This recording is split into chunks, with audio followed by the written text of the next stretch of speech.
E o negócio esquentou de vez, pessoal. Tá esquentando de verdade, tá? Hoje o TSE publicou uma nota oficial dizendo que o prazo para mudanças no sistema eleitoral se encerrou em março último. Em outras palavras, ao que tudo indica, as sugestões das Forças Armadas de melhorias do processo eleitoral não serão acatadas.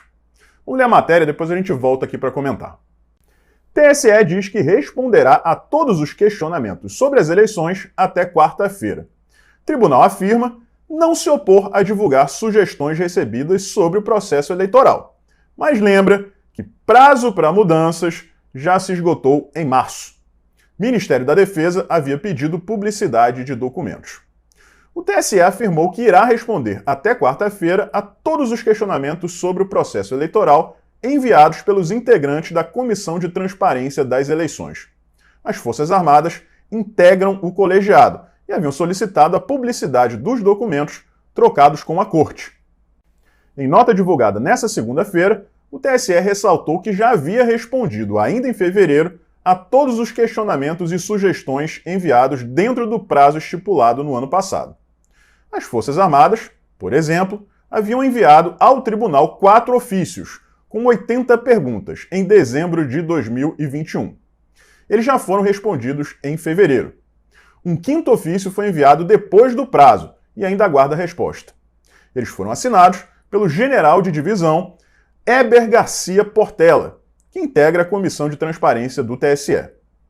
Questões posteriormente apresentadas, embora fora do prazo inicial, receberão manifestação do TSE no máximo até 11 de maio de 2022, em documento que consolidará todas as sugestões para as eleições deste ano e para os pleitos vindouros. Porquanto, todos os aprimoramentos são sempre bem-vindos, afirmou o tribunal. Galera, é o seguinte, tá? A informação que nós temos é bastante diferente dessa, mas bastante diferente mesmo. As Forças Armadas teriam feito um sem número de sugestões, requisições e até mesmo exigências, bem antes do prazo encerrar, bem antes de março de 2022. Agora, dito isso, por enquanto, é claro, a versão oficial é do TSE. Pelo menos até que as Forças Armadas se manifestem publicamente e publiquem a sua nota oficial a respeito do entrever. Em relação àquelas 9 perguntas que o Felipe Barros tinha pedido transparência, a princípio o tribunal tinha se negado a disponibilizar, hoje foi tudo publicado, tá? Cerca de 35 páginas, eu li de cabo a rabo, e a impressão que eu tive é de má vontade. Respostas genéricas. Você lê aquilo ali e tem a impressão de que nada que as Forças Armadas sugerissem seria acatado.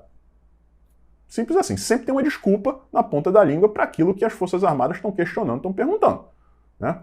Uma outra impressão que a gente tem, e aqui não vai nenhum ataque, nenhuma acusação, é de que a coisa foi meio empurrada com a barriga ali. Vamos postergar, vamos dar aquela enrolada até que se encerre o prazo. E a gente pode usar essa desculpa. Mas, repito aqui, não é uma acusação, É só uma impressão. Agora leiam aí comigo essa matéria de 31 de agosto de 2021, do Estadão. Barroso convida militares para fiscalizar processo eleitoral.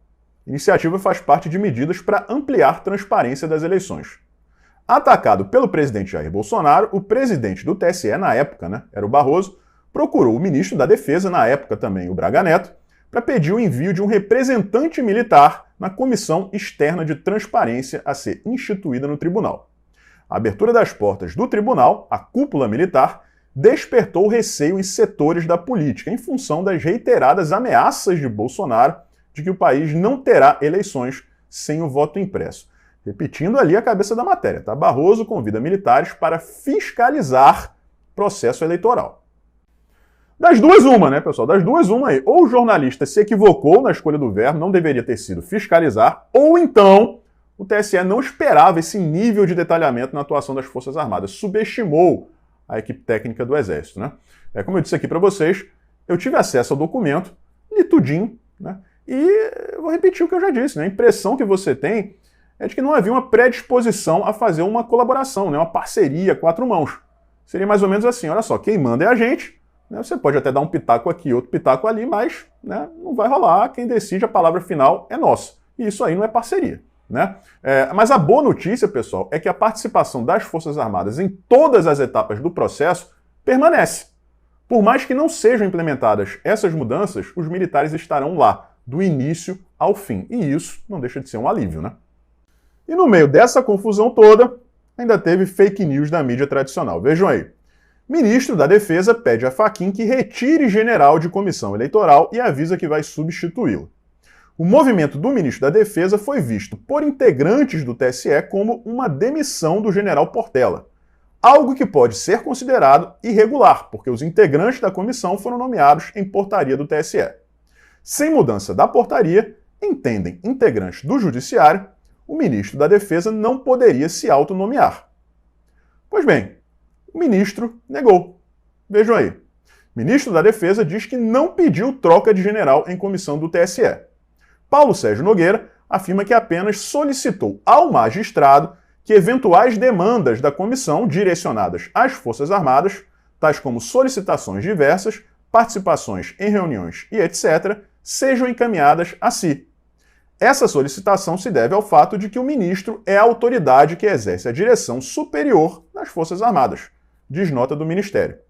A pasta afirma, ainda, que o general Heber Portela continua exercendo suas atribuições na comissão eleitoral. Cenário extremamente nebuloso e conflitante, né, pessoal? Porque um lado diz uma coisa, o outro lado vai lá e diz uma outra coisa. O TSE diz: não vai ter mudança porque o prazo expirou. Por outro lado, como eu disse aqui para vocês, recentemente eu ouvi essa informação de fontes fidedignas de que até exigências tinham sido feitas por parte das Forças Armadas, bem antes do prazo expirar, bem antes de março de 2022. A gente tem que esperar aí, né? Próximas horas, próximos dias, para que as coisas se estabilizem e a gente conheça a verdade, que invariavelmente, vamos combinar, sempre está naquela área cinzenta ali, né? Nunca é o preto e nem o branco. Mas como eu disse aqui para vocês, não havia claramente, você lendo, né, aquelas respostas ali, uma predisposição a uma parceria, uma colaboração a quatro mãos. Pelo menos na cabeça do TSE sempre foi assim, beleza, chega mais aí, Forças Armadas, quem manda aqui é a gente, tá? Se vocês quiserem dar um pitaco, vocês podem dar aí, fica à vontade, mas a palavra final é nossa, né? E aí eu não sei se as Forças Armadas vão aceitar isso. Não sei se eles vão aceitar, né, pessoal? A notícia boa e a mais importante de todas é: as Forças Armadas continuam participando de todas as etapas do processo. E é isso que interessa. Agora eles têm que se especializar, compreender as falhas que eles acham que existem nesse sistema que será utilizado em outubro. E aí, caso algo aconteça, né, eles observem esse erro aí, eles possam reportar e o erro possa ser corrigido em tempo. Então esse é o nosso vídeo de hoje, pessoal. Espero que vocês tenham gostado. Sinceramente, eu estou extremamente preocupado. Extremamente preocupado. Justamente por conta dessas informações desencontradas. De um lado falar uma coisa e do outro lado falar outra, né? É público e notório, né, que as Forças Armadas atuaram de maneira célere, desde que essa parceria, né, que deveria ser uma parceria, foi anunciada, e que o TSE demorou bastante para oferecer as respostas. Então, se você demora a oferecer a resposta, como você pode dizer que o prazo foi extinto? Não dá. De quem foi a responsabilidade pela demora? Tem que ver isso. Se a responsabilidade foi do TSE, como você pode lançar mão dessa carta aí? Não, o prazo se encerrou. Mas peraí, pô, foi você que demorou a dar as respostas. Como eu posso dar sugestão se você não esclarece minhas dúvidas antes? Eu tenho que esperar o seu esclarecimento para depois dar a sugestão. É ou não é?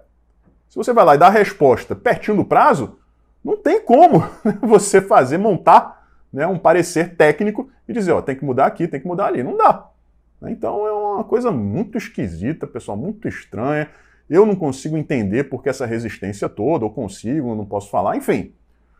Vocês entendem, né? Portanto, compartilhem esse vídeo, deixem seus likes, deixem seus comentários, um forte abraço e a gente se vê por aí.